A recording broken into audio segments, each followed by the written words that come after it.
Oh, we got a big story for y'all here today. A former Formula One driver is joining NASCAR, and it looks like Brandon Brown may have found a new sponsor. Is it legit? Let's talk about it.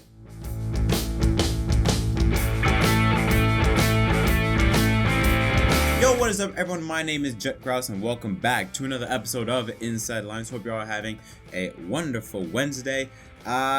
Before we get into this episode, y'all, if you haven't already, don't forget to leave a like and subscribe for more content. Tell me in the comment section down below your thoughts on any of the stories I talked about in this video, because we got a lot of stories to talk about. Now, NASCAR has been having a lot of ups around the sport as of late. The new next-gen cars providing tremendous racing, attendance is up, ratings are up, and now it seems as though we got some new drivers joining the mix with new teams. We had Jacques Villeneuve becoming the first Formula One world champion and Indy 500 champion combined to make the field for the Daytona 500. And now we have another F1 driver, or former F1 driver, I should say, that will be joining NASCAR with a new team nonetheless. Now, the team name is Team Stang Racing. I'm pretty sure I butchered that name, but this is a team that is not based in North Carolina. In fact, it is the only Chicago-based team, which I believe could be a first for the NASCAR Cup Series, a team based in Chicago. But they have partnered with, you guessed it, a blockchain development company. I know they're either Bitcoin or, I don't know. It's a cryptocurrency. It's a cryptocurrency company called Diginy Gold LLC, and it's DJAO Token. I have no idea. DGI Gao Token. I can't pronounce that name, but basically, this cryptocurrency sponsor is going to sponsor this team for 8 Cup Series races throughout the 2022 season, and it will be the first of many announcements made this year. Now, the driver that they've announced for at least these 8 races is, like I said, former F1 driver Tarso Marques. Now, he is a Brazilian racing driver who has competed in 24 F1 Grand Prix races. He drove for the Minardi F1 team for the second half of the 1997 season and for majority of the 2001 season when he was partnered up with Fernando Alonso, and also competed in kart driving for Team Penske for a couple of years. So now this 46-year-old is now diving into the world of NASCAR, and like I said, will be driving in at least 8 races this year. So far, they've announced that their first race will take place on July 3rd weekend, or July 4th weekend, I should say, at Road America, and they will also have a Camping World Truck Series race at Sonoma on June 12th. But yeah, this is great news. This is wonderful news. I think that's one thing that I've kind of forgotten about with the next gen cars, the fact that there are going to be more teams that are going to start to appear out of nowhere as we get further along into not only the 2022 season, but into future seasons with this next gen car. Obviously, with the goal of it being much cheaper, the entryway for more teams to be involved in NASCAR should be a lot more open than in years past. So to see new teams like this come about, awesome to see. More foreign drivers not from America, and drivers that have diverse backgrounds, like Tarso Marques being a Formula One and kart driver joining the sport. It's really cool to see. But how many? I have a feeling that 5 years from now, literally 80% of sponsorships are just going to be cryptocurrency companies. They're like the new cigarette companies. I've said this in the past. They're the new cigarette companies where that's all you see. That's all you see. But hey, at least, they're helping kickstart this team, and all for it. I give them the best of luck in the 2022 season and beyond. So we got some Las Vegas TV ratings from NASCAR's race weekend with the Cup Series, and it's a slight jump, 6% this year's race compared to last year's third race of the season at Homestead. 4.5 million viewers tuned into this race, like I said, 6%. The race peaked at 5.4 million viewers from 7 o'clock to 7:15 p.m. Eastern Time, and was the most watched sports event of the weekend. So far in 2021, viewership, the first 3 races, has been up 29%, averaging 6 million viewers over the 2021 average of 4.6. So yeah, great news. This is awesome to see. Not surprising to see that. It's pretty simple. The races are good. The races are fun and entertaining. More people are going to be tuning in. So it's not surprising to see that. I do feel like NASCAR, I think they hit their lowest point in 2018. And I feel like they are now slowly but surely trending upwards. And I think so far this is an incredible start. Big time promotion with the Busch Clash at the Coliseum. Over 4 million viewers. The Daytona 500 up big time. Fontana, still had a very decent viewership. And then Vegas, again, trending upwards. And now with Phoenix, and then Atlanta is more than likely going to drive up a lot of viewership because of the unknowns of that racetrack. A lot of good things are coming to NASCAR's way in 2022, and that is awesome to see because they deserve it, simply put. They put out a really good car, and they deserve it. You put out a good car, creates fun racing, you get better viewership, better attendance, and same thing with attendance. Every single race so far, the attendance has been phenomenal. I was so shocked, the attendance at Fontana and the attendance at Las Vegas, how packed it was. I've never seen Vegas that packed before in a while. So it's really awesome to see the growth in NASCAR. Again, slow, but they're making the way back up top, and that's awesome to see. Now on to our final story, our main story, Brandon Brown. He has been a hot topic since his win at Talladega in October of 2021 when the crowd was chanting FJB and Kelly Stavas said, "Let's go Brandon," and that's how that whole thing started. Well, earlier in the year, I think in January or early February, I reported on how Brandon Brown got a new sponsor, LGB Coin, and how much of a scam that was. And then, yeah, that whole thing about it getting approved, then it got disapproved by NASCAR, that whole fiasco. Well, now Brandon Brown looks like he's got a new sponsor. Brandon Brown Motorsports announced yesterday, I should say, that its newest partnership with Zero FG Energy Drink will be the main sponsor for Brandon Brown's number 68 car for the NASCAR Xfinity Series race in Atlanta in 2 weeks. Now, we need to talk about this because, again, this is so funny. So, now when I first heard of this sponsorship, I was like, oh, cool. Brandon Brown finally has a sponsorship, gets away from that LGB Coin BS. Cool. He's got a new sponsorship, get some backing into it, and we can put that whole thing aside. That is, until I found this commercial. Now, it's no longer available on Twitter, but Matthew Burrows, I'm sorry if I butchered that name, he was able to save a clip from this. Now, this is what the Twitter video, at least this is what the ending of it, I'm going to show you the ending part of it. This is what it says.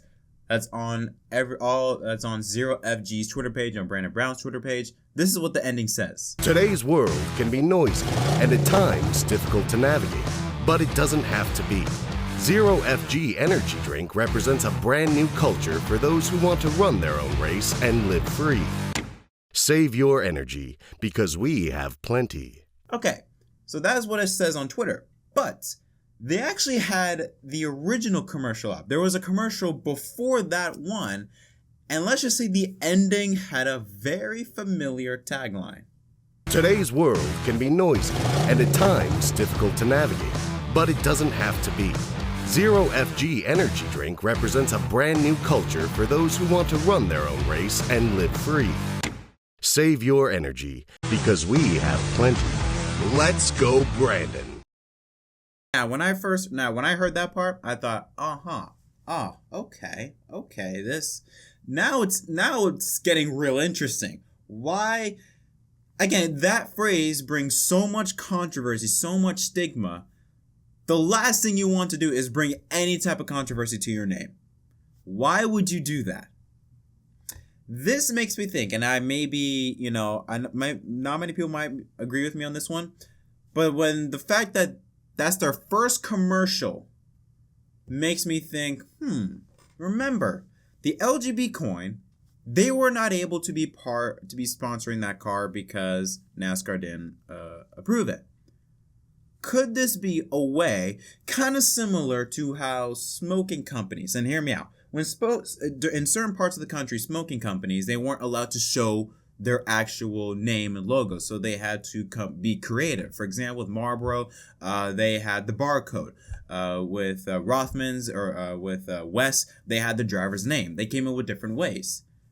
Could this be potentially a way to sort of slide in between the lines of NASCAR's approval process?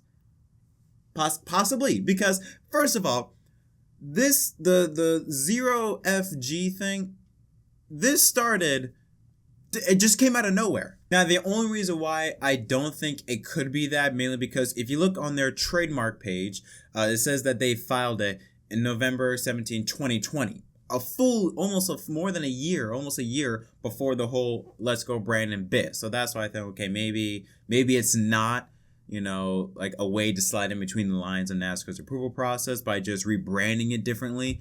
But it is still quite suspicious. This is giving me hella Rich Energy vibes. Came from out of left field, started with nothing this year in January. Apparently, this is when it started. And then in 2 months, you have enough money to all of a sudden be a part of an Xfinity Series car. Again, Xfinity Series car is still pretty expensive. You still need some money to be able to sponsor an Xfinity Series car, especially, a full primary car. This so far, it only says for one race, but who knows how many more races they want to be a part of. But the fact that, number one, you haven't seen it anywhere up until now. It came out of left field. They have no evidence in terms of anyone, and I'm talking any, just random customers drinking the product. I know Colin Fern posted a video of himself drinking a Zero FG energy drink, but I mean, number one, I don't believe that. I mean, obviously, they're going to give the products. I mean, I think Rich Energy did the same thing. They gave the products to the teams, but when you go to try and buy it or order it, you couldn't buy it anywhere. They do have an option. They think they have the regular one and a sugar-free one for $15 for a 6-pack, but that's about it. I don't know. I want to believe this. I want to believe this is real, but I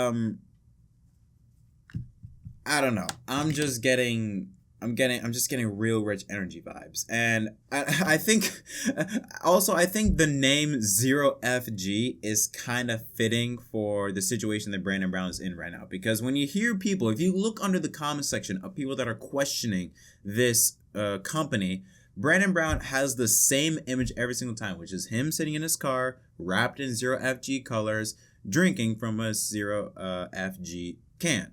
And I think it has to do with the fact that Brandon just don't give a damn about any of y'all anymore. Obviously, if you're above the age of 5, you should know what the word zero or what the phrase Zero FG means. It means this. Okay? Just imagine this is a U. I can't say it out loud, but yeah. I think it's kind of fitting that Brandon just says, you know what? I don't give a damn. I'm going to do whatever the hell I want, okay? I'm going to accept any sponsor that wants to be a part of my team, even if it's legit or not. Again, it just seems so, I don't know. It's just weird. It doesn't, I can't describe it, but it just, part of me, it just feels like I want it to be real because I want this team to succeed. But at the same time, I'm thinking this company is just too scummy. It doesn't look legit for a company that came out of left freaking field with no money, no nothing like that. I mean, for God's sakes, on their own TikTok page, they were literally following weird accounts like President Putin fan page.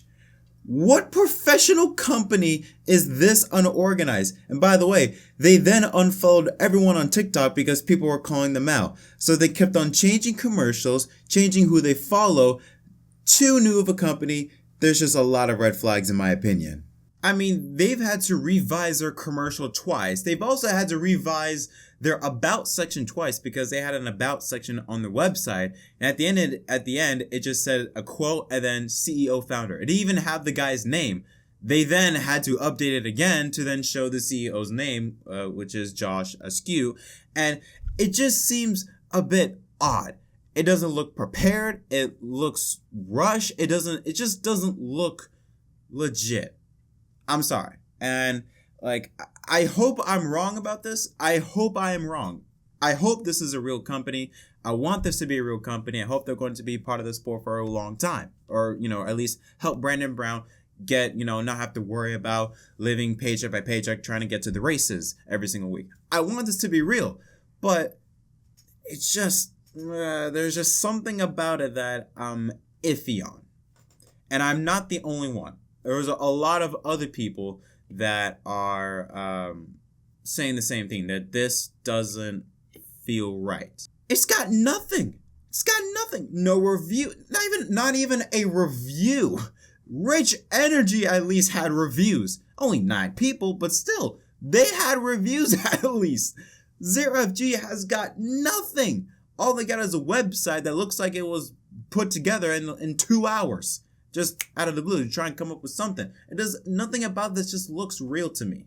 But I hope I'm wrong. I hope I'm wrong about this. But anyways, I mean, it's kind of crazy how the fan perception of Brandon Brown has completely changed, especially with him responding whenever someone questions about it, him with that same picture of him drinking inside of his race car. And I think that's a sign, kind of like the Kermit with the tea drinking meaning behind it, that again, he just is saying, you know what, I don't give a damn what y'all think. I'm gonna do what I gotta do. And it's kind of interesting, the fan perception has completely shifted. Before Talladega, people loved Brandon Brown. Everyone loved him. Everyone wanted him to succeed. And when he won, everyone was happy for him. Then when the whole Let's Go Brandon thing came in, after Talladega, everyone felt sorry for him and everyone wanted him to get sponsorship. Then the whole LGB coin thing, and it started to turn a little bit.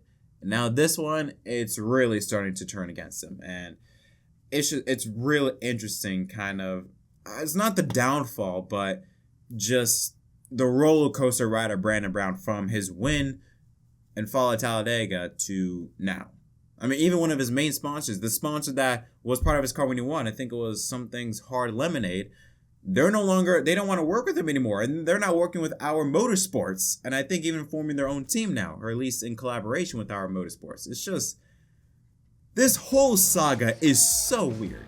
And I do not believe for 1 second it's going to end here. I think something is going to come up later on. But that is going to conclude this episode of Inside the Lines. This was a long episode. If y'all enjoyed this video, don't forget to leave a like and subscribe for more content. Tell me your thoughts in the comment section down below, like I said, from any of the stories I talked about. But until next time, my name is JettMDK, and I'll see y'all next time.